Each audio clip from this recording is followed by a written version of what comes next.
Oke, sudah. Ya, kan udah. Belum semua ya.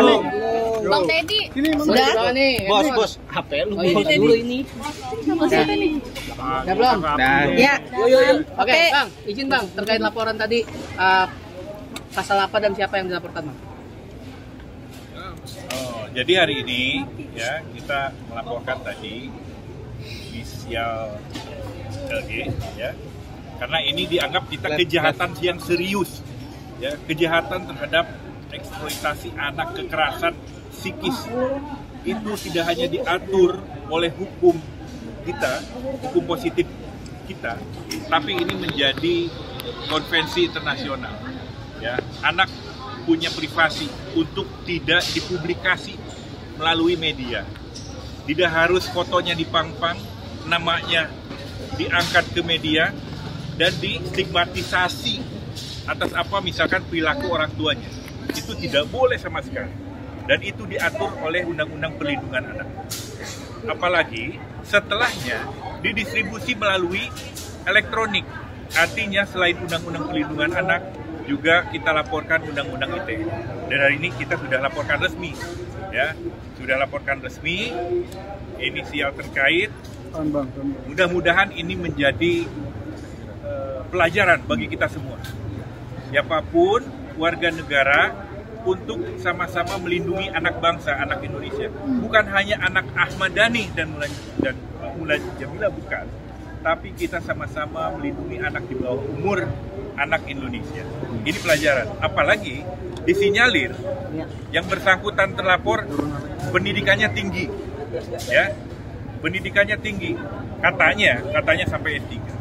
Sampai dokter. Apa iya dia tidak mengerti ini? Ini nggak boleh, kan berpengaruh ketika pendidikan tinggi akan bisa mempengaruhi masyarakat. Nah itulah yang kita sesalkan, itulah yang harus menjadi efek jerah ke depan. Siapapun. Jadi melalui ini, kenapa laporan ini sekarang dibuat cepat? Karena kemarin saya sudah memberikan somasi terbuka. Ya, somasi terbuka, tapi kemudian tidak ada respon, permohonan maaf dan lain sebagainya, sehingga kita tidak main-main karena ini dianggap kejahatan serius karena terhadap kejahatan anak, maka kita akan laporkan. Mudah-mudahan menjadi efek jerah. Oke Bang, pasal yang disangkakan. Nah, pasal yang disangkakan ada di Undang-Undang Perlindungan Anak 761. Salah satunya pasalnya, tapi nanti akan dijuntokan juga dengan 27A Undang-Undang ITE.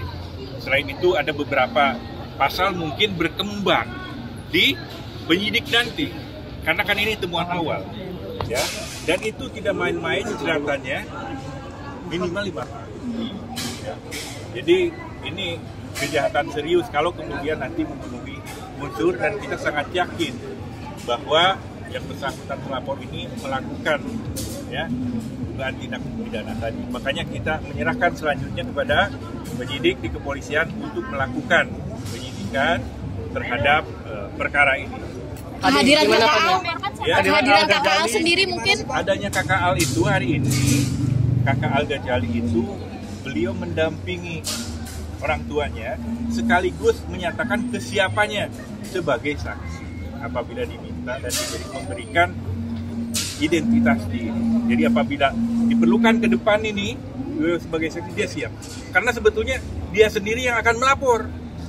Awalnya dia sangat kesal, tapi karena kemudian pengampunya adalah orang tua Mas Ahmad Dhani, ya tentu orang tua sendiri yang melapor. Pak De, mungkin boleh sedikit Pak De. Al, surat apa mungkin ke Pak De, Al? Surat mengenai ini mungkin ke Pak De. Akhirnya Alnya surat mengenai ini gimana mungkin suratnya? Awalnya nggak jelas, awalnya mau melaporkan sendiri. Ternyata nggak bisa. Tapi sejauh ini yang dilaporkan hanya satu pihak, Mas? Atau ada pihak lainnya juga yang terlapor? Saya tadi ketemu di gedung DPR, tadi ketemu Farel. Farel juga ngasih satu nama juga.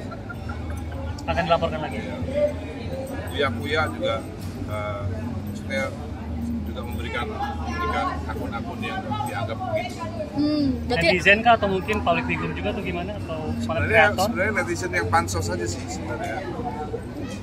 Ada netizen yang nggak bisa pansos, ada netizen yang bisa pansos dengan hal-hal begini. Baru satu nih.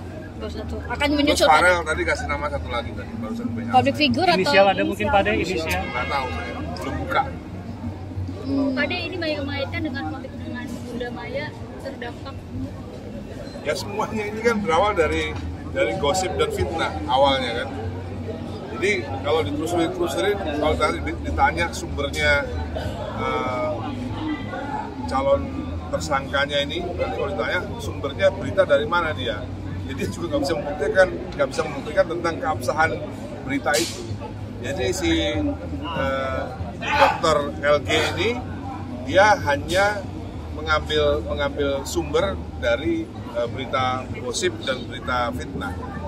Tapi dengan pernyataan dia itu mengedukasi bahasanya itu gimana Pak? Itu menurut dia kan. Jadi sudah jelas di video dengan kemudian menampilkan foto dan nama anak, juga stigmatisasi terhadap perilaku orang tuanya dikaitkan, ya itu justru kontraproduktif terhadap perilaku orang tuanya yang diambil beritanya dari berita gosip, dan berita fitnah, dan itu tentunya menjadi kontraproduktif terhadap tadi ada klarifikasi edukasi berbalik jauh, bukan edukasi. Tapi menurut saya itu adalah pansos. Inilah yang akan kita wanti-wanti, jangan sampai orang-orang oknum itu pansos dengan mengeksploitasi anak public figure. Anak jadi korban, dia terbebani psikologisnya, kasihan, nggak boleh. Apalagi orang berpendidikan tinggi, ya. Menurut saya orang-orang begini harus terkena jerat hukum. Dan itu bisa ditangkap. Oh, ditangkap, ancamannya di atas 4 tahun. Ya, kalau penyidik kira-kira bahwa dia tidak kooperatif, ya, dia kemudian apalagi dengan pernyataannya yang tidak merasa salah kan. Apalagi ya tidak merasa salah. Ditakutkan dia bisa melakukan kejahatannya lagi. Kalau saya sih nanti mendorong segera tangkap, ya, orang-orang yang mengeksploitasi, yang terbukti nanti mengeksploitasi anak di bawah umur dengan cara apapun untuk pansos. Eksploitasi itu bukan hanya seksual saja. Seksual, kekerasan, ya. Tadi yang berdampak psikis. Kekerasan itu bukan hanya fisik, tapi psikis.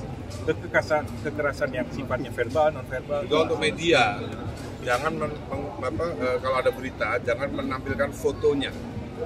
Juga kan tidak boleh, namanya juga nggak boleh. Inisial aja. Untuk media juga sama. Kasihan anaknya. Sampai media juga bisa terjerat. Kalau suatu saat nanti menampilkan foto, menampilkan nama asli. Anak di bawah umur, itu nggak boleh.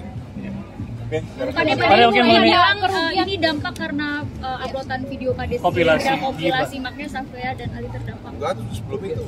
Oke, jadi ini jauh sebelum ini ya Pak De ini. Justru karena saya upload video itu gara-gara ini. Jangan balik-balik. Pada kan LG kan justru tidak membuka ruang komunikasi ataupun tidak berkomunikasi, malah justru membalas di akun TikTok itu kan Pak De membalas netizen gimana? Merasa tidak bersalah ini layak untuk ditangkap, layak untuk langsung dimasukkan penjara. Ada pesan, ditahan, bukan masukkan penjara, ditahan.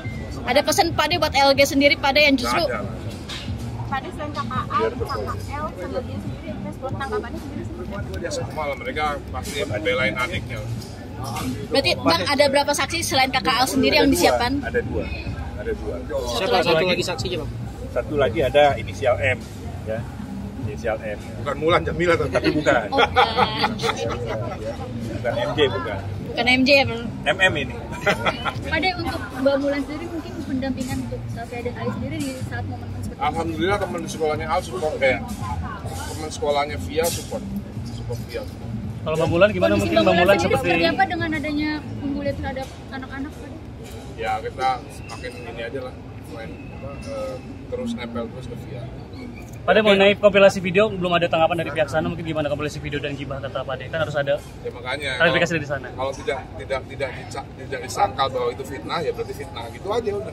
Oke. Artinya harapannya gimana? Apakah bisa dibalas dengan apapun? Akan ada versi lain?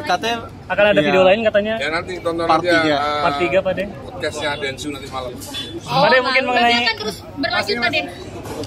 Berarti akan langsung berarti tetap berlanjut untuk kompilasi sendiri Pak De ya. Pak De. Untuk kompilasi berarti akan terus berlanjut ya Pak De. Tetap. Ada tadi MK gimana Pak De?